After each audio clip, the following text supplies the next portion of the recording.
সবাই লক্ষ্য করছেন যে সেপ্টেম্বর এবং এই অক্টোবর মাসের এই কয়েকদিনের মধ্যে রাজ্যে যে নারীদের উপর নির্যাতন 14 মাসের শিশু থেকে 72 বছরের বয়স্কা নারী পর্যন্ত আজকে ধর্ষণ এবং ধর্ষণের পর খুন হয়ে যাচ্ছে।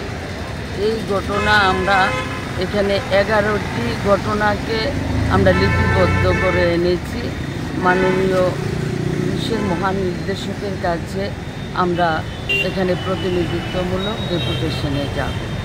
এই ঘটনাগুলি নিয়ে আমরা এখানে 7 দফা দাবি আমরা এখানে রাখব।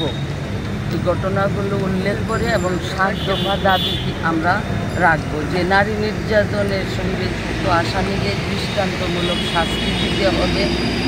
নির্যাতনকারী FIR করতে গেলে থানায় তাকে যথাযথ সাহায্য করতে হবে, যাতে সেখানে বলা না হয় যে মণ্ডলের সঙ্গে কথা বলে আপনারা মীমাংসা করে নিন।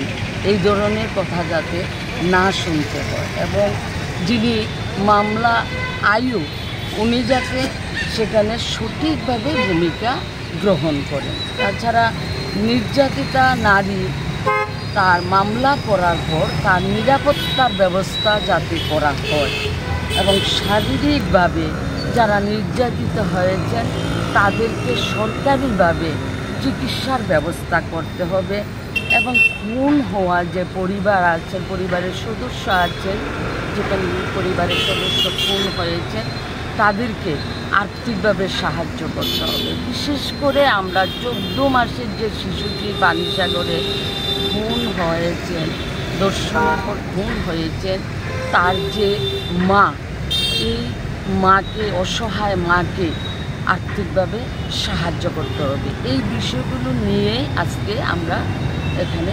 ডেপুটেশনে মিলিত হয়েছি।